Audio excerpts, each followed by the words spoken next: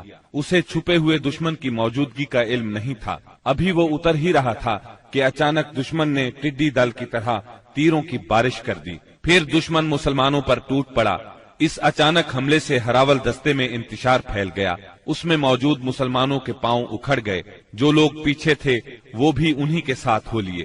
جہاں تک رسول اللہ صلی اللہ علیہ وسلم کا تعلق ہے تو نہ صرف یہ کہ آپ چند انصار اور مہاجرین کے ساتھ اپنی جگہ پر ثابت قدم رہے، بلکہ آپ دشمن کی طرف بڑھنے کے لیے اپنے خچر کو ایڑ لگاتے اور فرماتے جا رہے تھے، انا النبی لا کذب انا ابن عبد المطلب، میں نبی ہوں، جھوٹا نہیں، میں عبد المطلب کا فرزند ہوں۔ سیدنا عباس رضی اللہ عنہ نے آپ کے حکم پر مہاجرین اور انصار کو آواز دی۔ یہ آواز سنتے ہی ہر طرف سے مسلمان رسول اللہ صلی اللہ علیہ وسلم کے گرد جمع ہونے لگے، اور اللہ نے اپنے رسول اور مسلمانوں پر سکینت طاری کر دی اور ان دیکھا لشکر اتارا۔ چنانچہ مسلمانوں نے پلٹ کر حملہ کر دیا اور دھواں دار جنگ شروع ہو گئی۔ ایسے میں اللہ کے رسول صلی اللہ علیہ وسلم نے فرمایا، اب چولہا گرم ہو گیا ہے۔ پھر آپ نے ایک مٹھی میں مٹی لے کر ان کے چہروں پر ماری اور فرمایا، شاہت الوجوہ، چہرے بگڑ جائیں۔ اس مٹی سے ان کی آنکھیں بھر گئیں۔ اس کے بعد ان کی دھار کند اور ان کا کام پچھڑتا چلا گیا، یہاں تک کہ وہ پراگندہ ہو کر بھاگ نکلے، اور مسلمانوں نے مارتے کاٹتے ان کا پیچھا کیا۔ چنانچہ عورتوں اور بچوں کو پکڑ لیا اور بہت سے فوجیوں کو گرفتار کر لیا۔ اس دن سیدنا خالد بن ولید رضی اللہ عنہ کو بھی بہت زخم آئے۔ ادھر رسول اللہ صلی اللہ علیہ وسلم کے ساتھ اللہ کی عنایت دیکھ کر بہت سے مشرکین مسلمان ہو گئے۔ مشرکین بھاگے تو 3 گروہوں میں تقسیم ہو گئے۔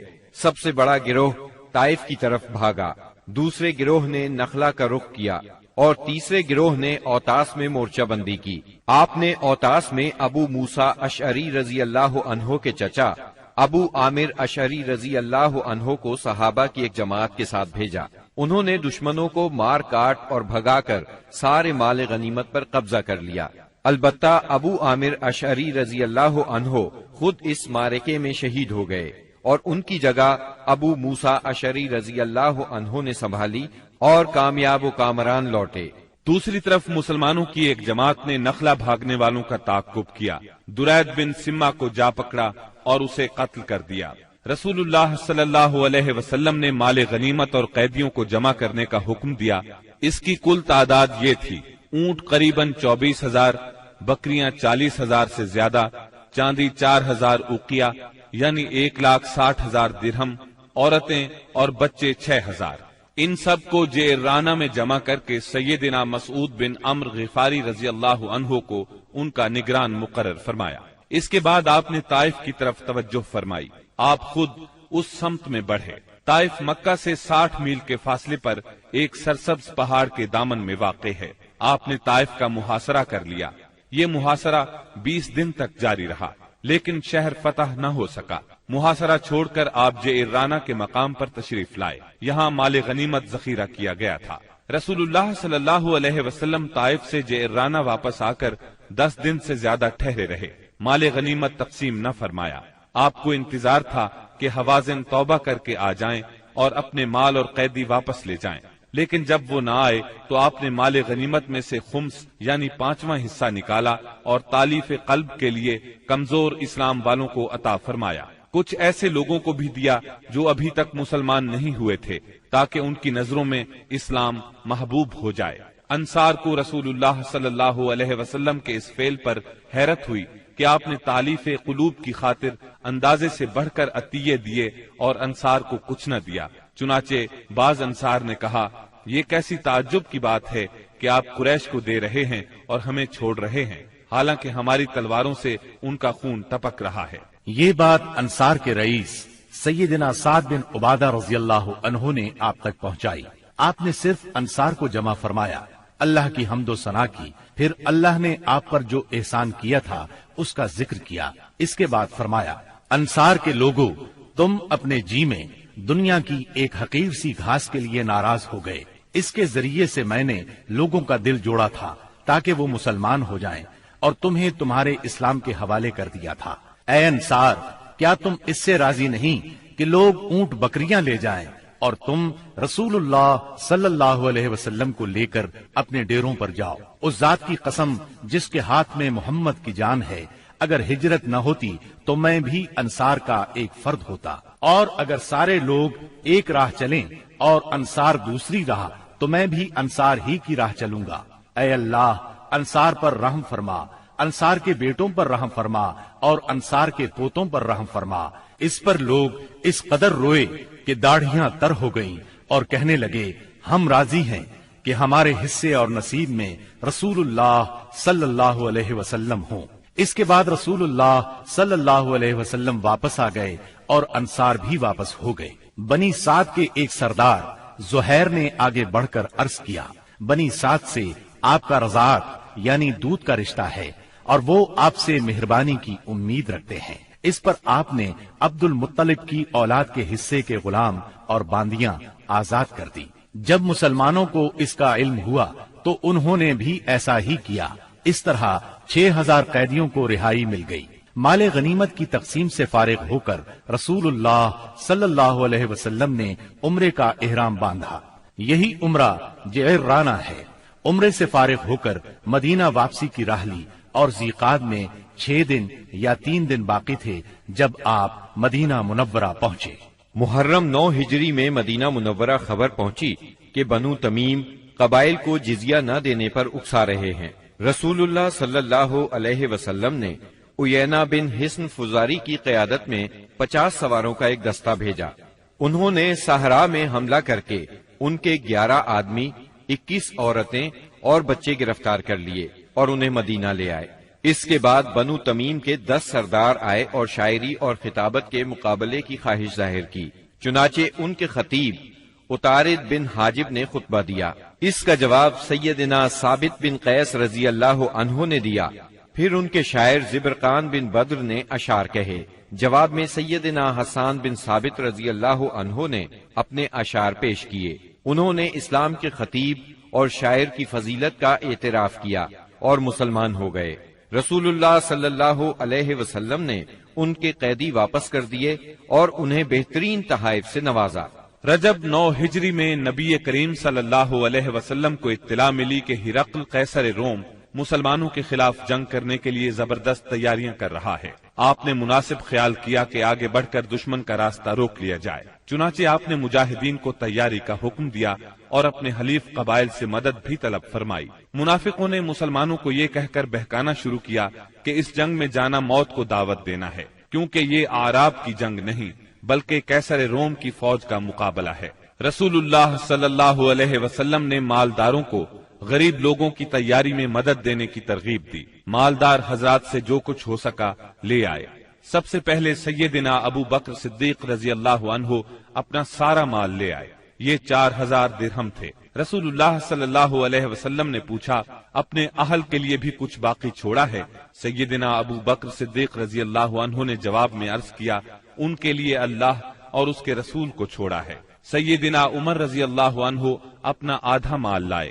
سیدنا عثمان بن عفان رضی اللہ عنہ کے متعلق کہا جاتا ہے کہ انہوں نے 10,000 دینار، پالان اور کجاوے سمیت 300 اونٹ اور 50 گھوڑے دیے۔ اس پر نبی کریم صلی اللہ علیہ وسلم نے ان کے بارے میں فرمایا، آج کے بعد عثمان جو بھی کریں انہیں نقصان نہیں ہوگا۔ اس کے بعد عثمان رضی اللہ عنہ نے پھر صدقہ کیا، پھر اور صدقہ کیا، یہاں تک کہ ان کے صدقے کی مقدار نقدی کے علاوہ 900 اونٹ اور 100 گھوڑے تک جا پہنچی۔ سیدنا عبد الرحمن بن عوف رضی اللہ عنہ 200 اوقیہ یعنی 8000 درہم کے برابر چاندی لائے۔ سیدنا عباس رضی اللہ عنہ بہت سا مال لائے۔